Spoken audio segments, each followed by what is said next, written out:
ये कहानी छगनपुर नाम के एक छोटे से गांव की है, जहां अजय नाम का एक गरीब किसान रहता था। अजय के परिवार में उसके अलावा उसकी पत्नी सीमा और एक बेटा राजू था, जिनके साथ वो बहुत खुशी खुशी रहता था। अजय के पास गांव में अपनी एक जमीन थी, जहां पर खेती कर वो अपने घर का पालन पोषण करता था। परंतु अब उसकी वो जमीन पहले की तरह उपजाऊ नहीं रही थी। धीरे धीरे उसकी जमीन से फसल की पैदावार भी कम होने लगी थी। एक दिन इसी चिंता में वो अपने जमीन के पास बैठा होता है और कमाने का कोई और जरिया सोचने लगता है। दिन प्रतिदिन मेरे इस जमीन से उगने वाली फसल कम होते जा रही है। लगता है मुझे अब कोई दूसरी जमीन लेकर काम करना होगा, या तो कोई और जरिया ढूंढना होगा कमाने का। पर अब मैं इस जमीन के भरोसे नहीं रह सकता हूँ। चलो एक बार चल के सीमा से राय लेकर देखता हूँ वो क्या कहती है इस बारे में। अजय तुरंत खेत से अपने घर की तरफ चल पड़ता है। घर पहुंचकर वो सबसे पहले अपनी पत्नी सीमा को आवाज लगाता है। सीमा जरा यहाँ आना, तो तुमसे एक जरूरी बात करनी है। अजय की आवाज सुनकर सीमा वहाँ आ जाती है। बोलिए, आपने मुझे बुलाया क्या? हाँ सीमा, मुझे तुमसे एक जरूरी विषय पर बात करनी है और तुम्हारी राय जाननी है। हाँ बोलिए, क्या बात है? सीमा, तुम तो जानती हो हमारी जमीन अब पहले की तरह इतनी उपजाऊ नहीं रही है, और अगर मैं ज्यादा खाद वगैरह डालने की कोशिश करूंगा तो कहीं उसकी मिट्टी और खराब ना हो जाए। इसलिए सोच रहा हूं कि कुछ समय के लिए उस जमीन पर खेती करना छोड़ दूं। हर साल थोड़ी थोड़ी खाद उसमें डालता रहूंगा, जिससे कुछ सालों बाद वो पहले की तरह उपजाऊ हो जाएगी। फिर उसमें खेती करना शुरू कर दूंगा। हाँ, ये ठीक रहेगा। इससे आपकी जमीन भी सही रहेगी और उसमें उगने वाली फसल भी। हाँ, पर तब तक मैं क्या करूं? क्योंकि मेरे पास दूसरी तो कोई जमीन नहीं है, तो घर का खर्च चलाने और राजू के पढ़ाई के लिए कहां से पैसे जुटा पाऊंगा। आप एक काम क्यों नहीं करते, एक बार जाकर गांव के जमींदार काका से मिल लीजिए। वो तो बहुत अच्छे और नेक दिल है, वो आपकी जरूर कोई मदद करेंगे। हाँ सीमा, ये ठीक रहेगा, क्योंकि काका अगर कोई नया काम भी करने बोलेंगे तो वो उसमें भी मेरी मदद कर देंगे। ठीक है सीमा, तो मैं कल सुबह सुबह ही काका से मिलने उनके घर चला जाऊंगा।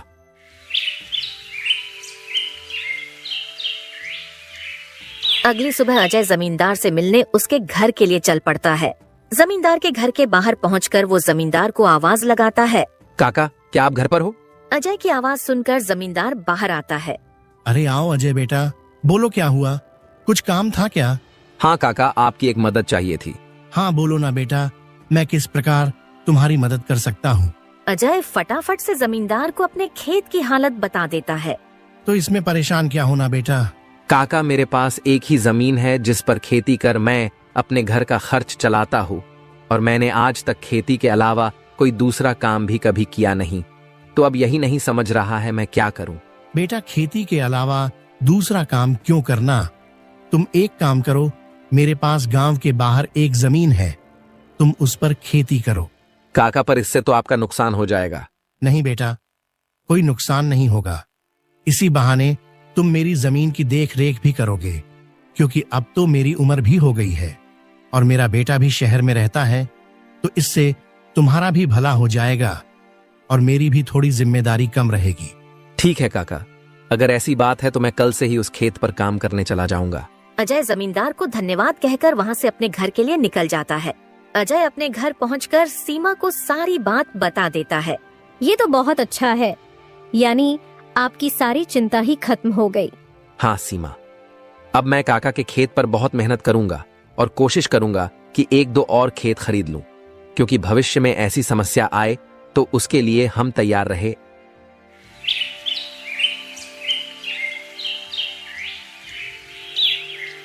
अगली सुबह अजय जमींदार के खेत पर काम करने निकलने वाला होता है तो सोचता है, काका की जमीन गांव के बाहर है, तो शायद शाम को आते आते देर हो जाए, इसलिए सीमा को बोलकर जाता हूँ। सीमा, जरा यहाँ आना तो।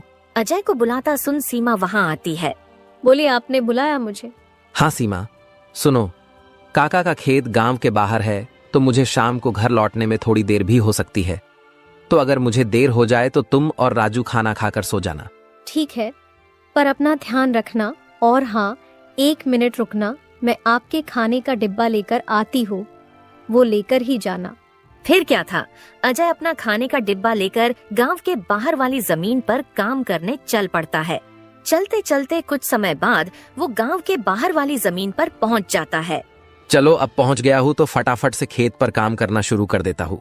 अजय अपनी कुदाल उठाकर खेत पर काम करना शुरू कर देता है। अजय को अभी काम करते कुछ समय हुआ ही था कि तभी पीछे से एक सांप आकर उसे काट लेता है। सांप के काटने के कुछ समय में ही अजय चक्कर खाकर वहीं गिर जाता है। यहाँ अजय सांप के काटने से बेहोश हो चुका था, पर गांव के बाहर होने के कारण उसकी खबर अब तक उसके घर वालों को नहीं चलती है। सुबह की अब रात हो जाती है और सीमा अजय का इंतजार कर रही होती है। माँ को इतने परेशान देख राजू पूछता है, क्या हुआ माँ, पिताजी अब तक क्यों नहीं आए? बेटा, तुम्हारे पिताजी आज काम करने जमींदार काका के गांव के बाहर वाली जमीन पर गए हैं और उन्होंने मुझे बोला भी था कि उन्हें आते आते देर हो जाएगी, पर अब कुछ ज्यादा ही समय हो गया है। माँ, आप क्यों फिक्र कर रही हो? पिताजी ने जब बोला था कि उन्हें आने में देर होगी तो कुछ सोच समझकर कहा होगा। एक काम कीजिए, आप जाकर सो जाइए। राजू की बात सुनकर सीमा अपने कमरे में सोने के लिए चली जाती है। अगली सुबह भी जब सीमा देखती है कि अजय अब तक घर नहीं आया है, तो परेशान होकर वो सीधा जमींदार से मिलने उसके घर की ओर चली जाती है। सीमा जमींदार के घर पहुंचकर उनसे अजय के बारे में पूछने लगती है। नमस्ते जमींदार काका। नमस्ते बेटी, बताओ कैसे आना हुआ? काका, अजय कल आपके गांव के बाहर वाले खेत में काम करने गए थे, पर अब तक घर नहीं आए हैं। क्या कहा बेटी? अजय कल गया था और अब तक घर नहीं आया? हाँ काका, उन्होंने मुझे कहा था कि खेत गांव के बाहर है तो आते आते रात हो जाएगी, पर अब तो रात की सुबह हो गई, पर वो अब तक नहीं आए हैं। चिंता मत करो बेटी, मुझे थोड़ा समय दो, मैं अभी किसी को भेजकर पता लगाता हूँ कि अजय कहाँ है। जमींदार तुरंत अपने घर में काम करने वाले घनश्याम को अजय को देखने अपने खेत पर भेजता है। कुछ समय के बाद घनश्याम जमींदार के खेत पर पहुंच जाता है और वहां का दृश्य देखकर वो परेशान हो जाता है। ये क्या, अजय का तो पूरा शरीर नीला पड़ चुका है। मुझे लगता है इसे किसी सांप ने काटा है। मुझे तुरंत जमींदार जी को ये बात बतानी पड़ेगी। घनश्याम वहां से भागते भागते जमींदार के घर के लिए निकल जाता है। घनश्याम जैसे ही जमींदार के घर पहुंचता है, उसके कुछ कहने से पहले ही जमींदार उससे पूछने लगता है, क्या हुआ घनश्याम बेटा, तुम इतना दौड़ते हुए क्यों आए और क्या तुम्हें अजय मिला? घनश्याम जमींदार को सारी बात बता देता है जो उसने खेत में देखी थी। घनश्याम जब जमींदार को सारी बात बता रहा होता है, तभी वहाँ पास में खड़ी सीमा भी सारी बात सुन लेती है और रोने लगती है। घनश्याम, तुम सबसे पहले वैद्य जी को लेकर वहाँ पहुँचो, मैं सीमा बेटी को लेकर वहाँ आता हूँ। घनश्याम को वैद्य जी के पास भेजने के बाद जमींदार सीमा को समझाने लगता है। सीमा बेटी, पहले तो तुम रोना बंद करो और जल्दी से मेरे साथ चलो, क्योंकि तुम्हारे रोने से अजय ठीक नहीं होगा। फिर क्या था, जमींदार सीमा को लेकर अजय को देखने उसके खेत के तरफ निकल जाता है और घनश्याम वैद्य जी को लेने दूसरी तरफ निकल जाता है। जमींदार और सीमा जब वहां पहुंचे तो उन्होंने देखा अजय बेहोश हालात में खेत में गिरा था और उसका पूरा शरीर नीला पड़ चुका था। सीमा अजय के पास बैठकर रोने लगती है। तभी वहां वैद्य जी आ जाते हैं। वैद्य जी के आते ही सीमा वहां से हट जाती है और वैद्य जी अजय की हालत का जायजा लेने लगते हैं। क्या हुआ वैद्य जी, अब कैसी है अजय की हालत? देखिए जमींदार जी, मैं आपको झूठ बोलकर अंधेरे में नहीं रखना चाहता हूँ, पर अजय की हालत बहुत खराब है। वैसे तो मैंने उसे जहर को काटने वाली औषधि दे दी है, परंतु जहर अजय के अंदर कुछ ज्यादा समय तक रह गया है, जिस कारण वो प्रगाढ़ बेहोशी के हालत में चला गया है। प्रगाढ़ बेहोशी, ये क्या होता है वैद्य जी? प्रगाढ़ बेहोशी के हालत में व्यक्ति जीवित तो होता है, परंतु उसके बदन के हिस्से में हलचल नहीं होती है, और ये अब कब होश में आएगा ये भी नहीं कह सकते हैं। वैद्य जी, तो अब हम क्या करें? देखिए जमींदार जी, अभी के लिए मैं कुछ दवाइयां दे रहा हूँ, उसे समय समय पर पानी में मिलाकर देना, बाकी तो सब ऊपर वाले के भरोसे हैं। वैद्य अजय की हालत का जायजा लेकर और दवा देकर वहां से चले गए। फिर कुछ गांव वाले अजय को लाकर उसको उसके घर के बिस्तर पर लिटा देते हैं।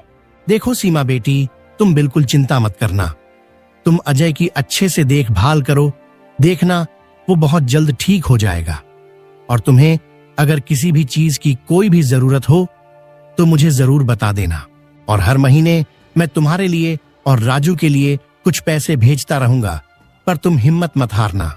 आपका बहुत बहुत धन्यवाद काका, आप हम लोगों की बहुत मदद कर रहे हो। जमींदार फिर वहाँ से सीमा को दिलासा देकर चले जाते हैं। जमींदार के जाने के बाद वहाँ राजू आ जाता है और अपने पिता की हालत देखकर सीमा से उसका कारण पूछने लगता है। माँ, ये पिताजी को क्या हुआ है? बेटा, तुम्हारे पिताजी को कल खेत में सांप ने काट लिया है, जिस कारण वो बेहोश हो गए हैं। माँ, तो पिताजी होश में कब आएंगे? बेटा, वैद्य जी ने कुछ दवाइयाँ दी है और उन्हें समय समय पर पिलाने कहा है। उन्होंने बोला कि उन दवाइयों से वो बहुत जल्द ठीक हो जाएंगे। पर माँ, पिताजी की ऐसी हालत है तो अब हमारे घर का खर्च कैसे चलेगा? बेटा, तुम उसकी चिंता मत करो, मैं हूँ ना, मैं सब संभाल लूंगी। नहीं माँ, आप क्या क्या करोगी? आप पिताजी का ध्यान रखोगी, आप घर संभालोगी कि घर का खर्च देखोगी? माँ, आप बस पिताजी का और घर का ध्यान रखो, मैं अब खेत पर काम करके घर का खर्च चलाऊंगा। राजू की ऐसी बातें सुन सीमा भावुक हो जाती है। नहीं बेटा, तुमको काम करने की कोई जरूरत नहीं है, मैं सब संभाल लूंगी। तुम बस अपने पढ़ाई का ध्यान रखो। तुम्हारे पिताजी का सपना है कि तुम बहुत बड़े अफसर बनो, और मैं तुम्हें वो बनाकर रहूंगी, भले उसके लिए मुझे कितनी भी मेहनत क्यों ना करनी पड़े। फिर सीमा राजू को वहाँ से पढ़ने भेज देती है। मुझे अब कुछ करना ही होगा, क्योंकि मैं अब अजय का ठीक होने का इंतजार तो नहीं कर सकती हूँ। मुझे अब खुद जाकर खेती करनी होगी, और हो सके तो कोई और काम भी देखना होगा। अगली सुबह सीमा सीधे जमींदार से मिलने पहुँच जाती है। नमस्ते जमींदार काका। नमस्ते बेटी, बताओ कैसे आना हुआ, और अजय की तबीयत अब कैसी है? काका, अजय की तबीयत फिलहाल तो वैसी ही है, और मुझे आपकी एक मदद चाहिए थी, इसीलिए मैं आपसे मिलने चली आई। हाँ, बोलो ना बेटी, मैं तुम्हारी किस प्रकार मदद कर सकता हूँ?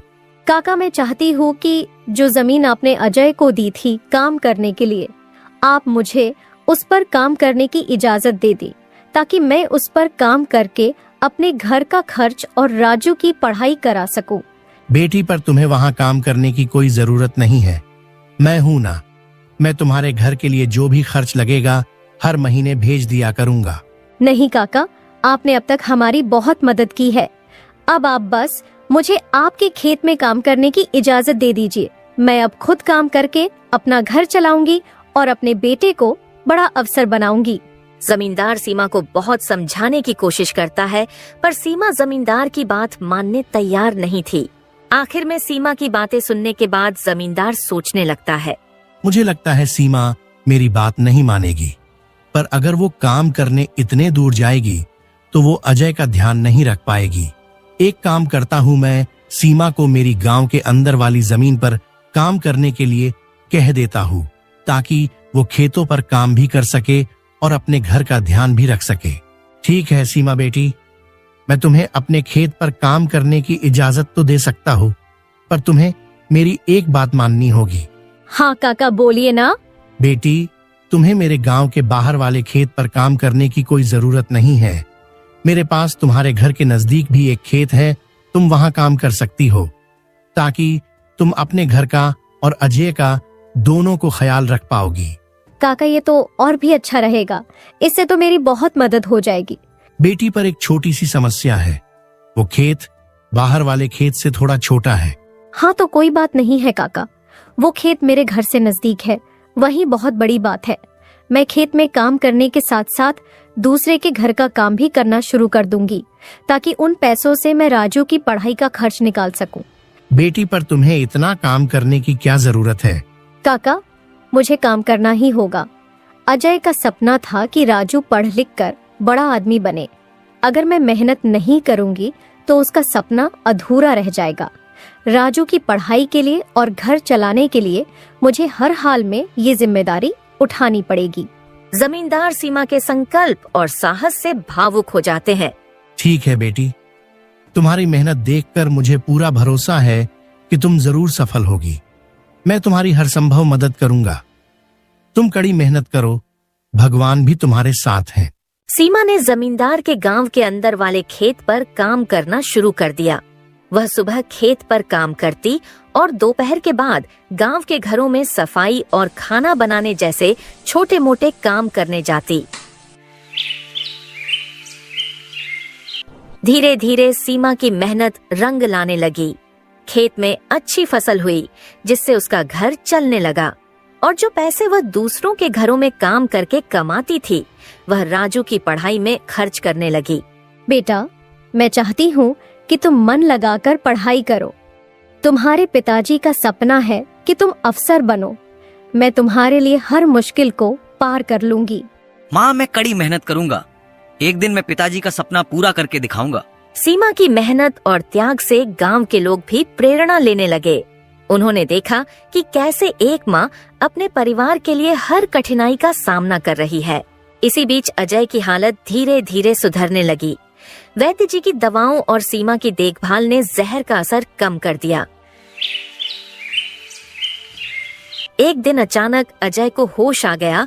अजय को होश में आते देख सीमा बहुत खुश हो गई। अजय, तुम्हें होश आ गया। भगवान ने मेरी मेहनत और दुआएं सुन ली। सीमा, मैंने तुम्हें और राजू को बहुत परेशान किया। नहीं अजय, तुम हमारी ताकत हो।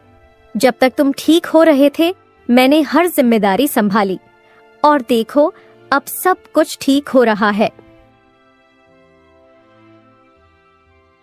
अजय धीरे धीरे पूरी तरह ठीक हो गया। उसने सीमा की मेहनत और त्याग देखकर प्रण लिया कि अब वह उसके साथ कंधे से कंधा मिलाकर परिवार को आगे बढ़ाएगा। राजू की पढ़ाई भी सफलतापूर्वक चलती रही और कुछ सालों बाद वह एक बड़ा अफसर बन गया।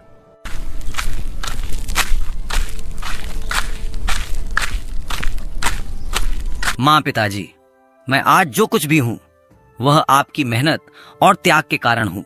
नहीं बेटा, यह सब तुम्हारी माँ का बलिदान है। उसने हमारे परिवार को बचाने के लिए हर मुश्किल का सामना किया। सीमा का त्याग और अजय का साथ, दोनों ने मिलकर एक नई मिसाल कायम की। गांव वाले अब भी उनकी इस कहानी को आने वाली पीढ़ियों को प्रेरणा के रूप में सुनाते हैं। इस तरह माँ का त्याग की यह कहानी हमें सिखाती है कि एक माँ का समर्पण किसी भी चुनौती को पार कर सकता है और परिवार को जोड़ कर रखता है। दोस्तों, तो इस तरह की और शानदार और मजेदार कहानियाँ देखने के लिए हमारे इस चैनल को जल्द से जल्द सब्सक्राइब कर लें।